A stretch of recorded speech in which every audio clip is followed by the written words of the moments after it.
Alright, so throughout Yu-Gi-Oh's past, there seems to have been a clear pattern. From a tier 0 format to a diverse format, things kind of slow down a bit. We have a mid-range format. It is not so hectic and explosive and all over the place. But what's been happening in 2024 and also 2023, I guess, there's been a tier 0 format after a tier 0 format, and it's been non-stop. The game is progressing at such a fast pace. Power creep is through the roof and it's just insane all around. And it seems that Rage of the Abyss is not going to be stopping this. If anything, with this set on the horizon, we are in for a couple more months of a tier 0 horror, you could say?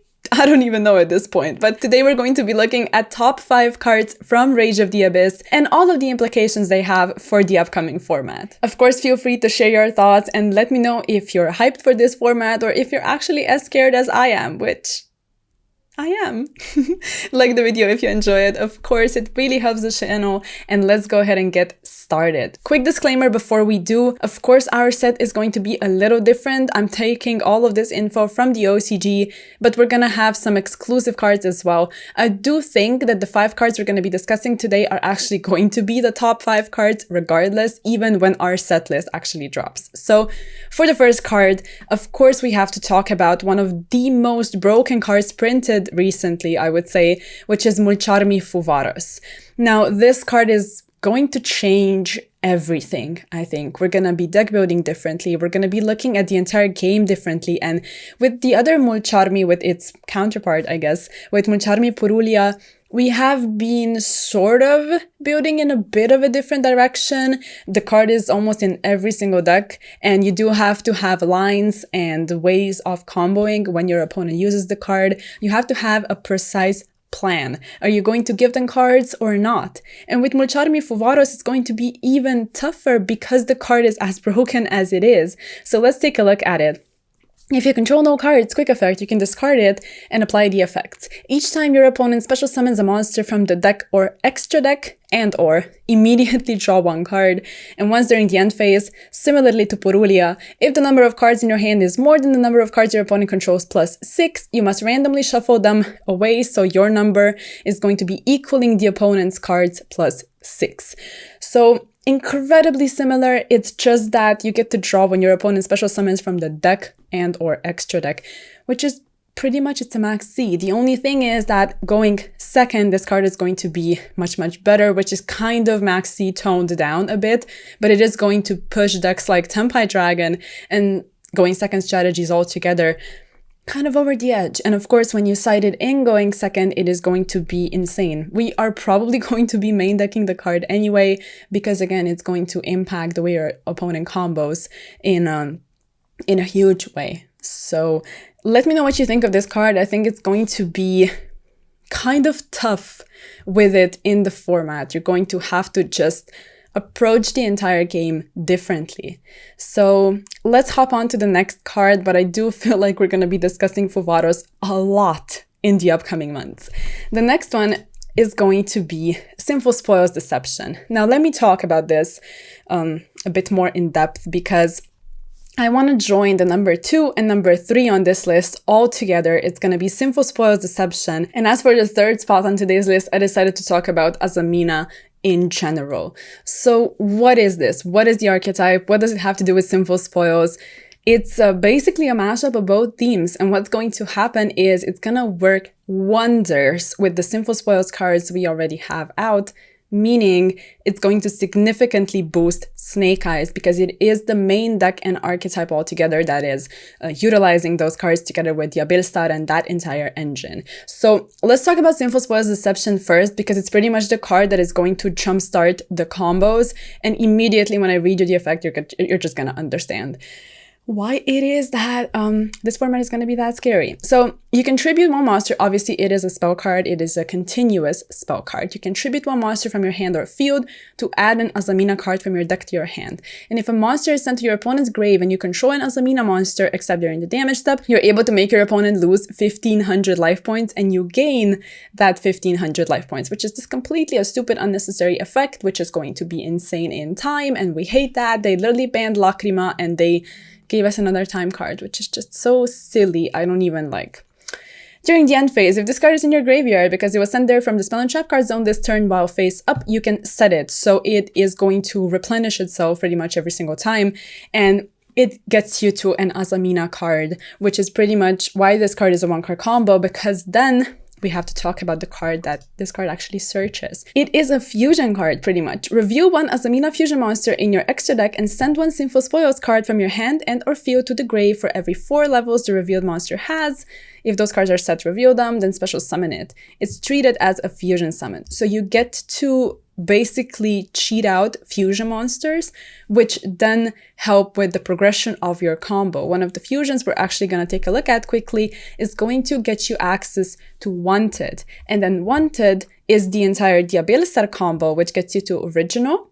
And then after that, with the Original, you're going to actually be able to search Snake Eye Ash because you don't use the effect to special summon. You get it to the graveyard and then use it. So one Sinful Spoils Deception is going to get you to the Azamina, which then Azamina gets you to Witch, gets you to Snake Eye Ash, and also gets you to the Fiendsmith combo.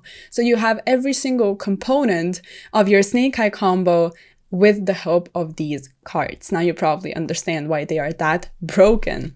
And cheating out fusions overall is just insane. If this card is in your graveyard, you can target one Azamina monster you control or in your grave, shuffle it into the deck, and if you do, add this card to your hand. So again, replenishes itself, which is just so insane. Let's talk about the fusions. Azamina Rea Silvera, 1 illusion monster plus 1 light spellcaster monster, but of course, you cheat it out. Any battle damage your Azamina monsters other than Azamina Rea Silvera inflict to your opponent is double. You can only use each of the following effects once per turn.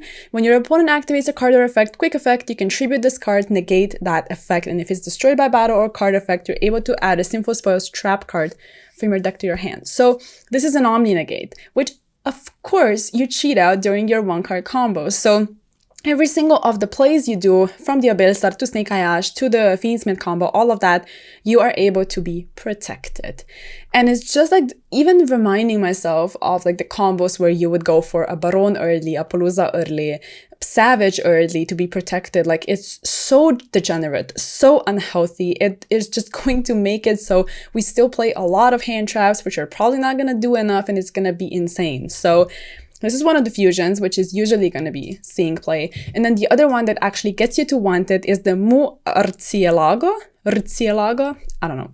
Monsters your opponent controls lose 500 attack and defense for each Azamina monster you control. And always they have this additional effect that just makes them a little more busted. And if it's fusion summon, of course, hard once per turn, you can add one Azamina or Sinful Spoils card from your deck to your hand. And if it's a Story by Battle card effect, you're able to add a Sinful Spoils spell from your deck to your hands. So one of them searches a trap, one of them searches a spell, but this one particularly is important because it searches for Wanted. So yes, that's what's going to be happening with all of these Azamina cards, and we do have other fusions as well. There's the Sol Erisiton, I don't know, and Azamina Moa Regina. Like, they have such cool names, and they do have synergy with some of the White Forest cards as well. They are like corrupted versions of that, I assume, but I'm not familiar with the lore just yet. So yes, just this video, of course, is going to feature some other cards, so we do have to move on. But if you're interested in me talking a little more in depth about Azamina and Snake Eye, maybe how to beat the deck, how it's going to function, some important interactions you have to know, let me know. I would love to make a video about that. I might do it regardless. So yes, like the video and let me know, and I will make sure to work on that. But long story short, it's going to be a tier 0 format because Snake Eye is just not going to be able to be interrupted because of the Omni Negate, and of course because of all of the extenders you now have to get to your combo. So limiting Snake Eye Ash didn't really do that much now that I think about it. Let's I don't know, I don't even want to say switch gears because the next card is part of the Fiendsmith engine, which of course is also going to be busted. So I guess let's talk about more tier 0 stuff with the number 4 card on today's list, which is Lacrima, the Scarlet Sorrow. It is another Fiendsmith card because it is always treated as a Fiendsmith card, which is super important when it comes to your combos. It is level 4 light Fiend effect monster. If it's normal or special summoned, you're able to send a Fiendsmith card from your deck to the graveyard. accept itself. During your opponent's turn, if this card is in your grave, quick effect, you can target one Fiendsmith Link monster in your grave, shuffle this card into the deck, and if you do, special summon that monster.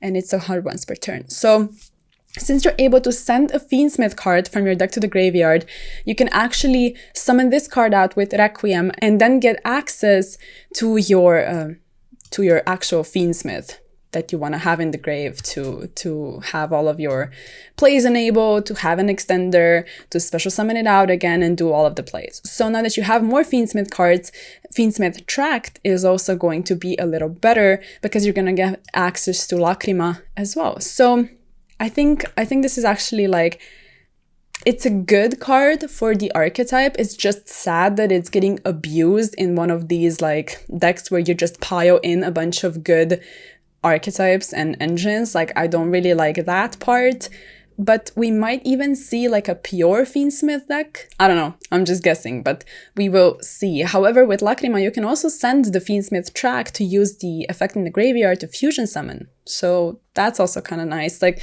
there are different things you can do, but I do think it's going to be a really important part of this archetype. And if you check out some OCG deck lists, everyone is already playing Lacrima, so yes, that's saying something.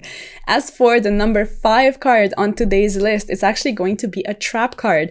It is called Dominus Impulse, and it's a normal trap card. If your opponent controls a card, you can activate it from the hand. So it's pretty much a hand trap, which I do think that trap cards are only gonna be viable by being hand traps, just like Impermanence, and we do get a good normal trap card from time to time. Of course we do. Like Karma Cannon, IDP, Dogmatica trap card. Like, there are good cards out there, but only specific archetypes can utilize them, so they are not as, I guess, widely used, you know. With this one though, I don't know, we'll see. When a card or effect is activated that includes an effect that special summons a monster, negate that effect, then if you have a trap in your graveyard, destroy that card. If you activated it from the hand, you cannot activate the effects of light, earth, and wind monsters for the rest of this duel, and you can only activate one of it per turn. So it does have a downside, which I actually think is good, because like, you don't want to make a card too broken. It's something they could learn from, I think, but they just refuse and they print broken cards, but then they put a restriction on a trap card, so I don't even want to get into that. But basically, it's a hand trap if they control a card, meaning that going second, you're going to be able to negate an effect that includes a special summon, and you might even destroy it if you use like Impermanence before in the turn or something like that, and you already have a trap card in the graveyard, which that could be a thing. And if you did activate it from the hand, you are locked from light, earth, and wind monsters. So that's not so bad because you don't need to activate it from the hand, but it's also going to make it so you can't use it as an actual hand trap in a deck like, I don't know, Flunder or something, where you have wind monsters. And as for light, you're also not going to be able to utilize it as a hand trap if you plan on using a lot of Fiendsmith cards later on. And when it comes to earth cards, I don't know, like Kashtira maybe is what comes to mind. Are there any particular other earth effects we have to be mindful of? I'm not certain, but again, you don't have to use it as a hand trap. So I do think it's flexible and really interesting. So let me know what you think of this card. And that's actually going to round off today's video. I know I haven't spent that much time talking about all the insane Azamina combos and stuff that you can do, because obviously you're going to be able to utilize those cards in other archetypes as well. It's just that for Snake Eyes, it's going to make the most difference, in my opinion. And as for the Lacrima, anything that uses Fiendsmith is going to be able to play the Lacrima as well, like, you know, Yubel and even other archetypes. So I think, just like I said, that we are in for quite a wild ride in this next format. And again, please let me know if you would like me to make more content about the Rage of the Abyss and everything that is to come and how to beat those insane decks, and I would gladly do so. So share all of your thoughts in the comments, like the video, because it really does help out the channel, and I'll catch you in the next one. Bye bye.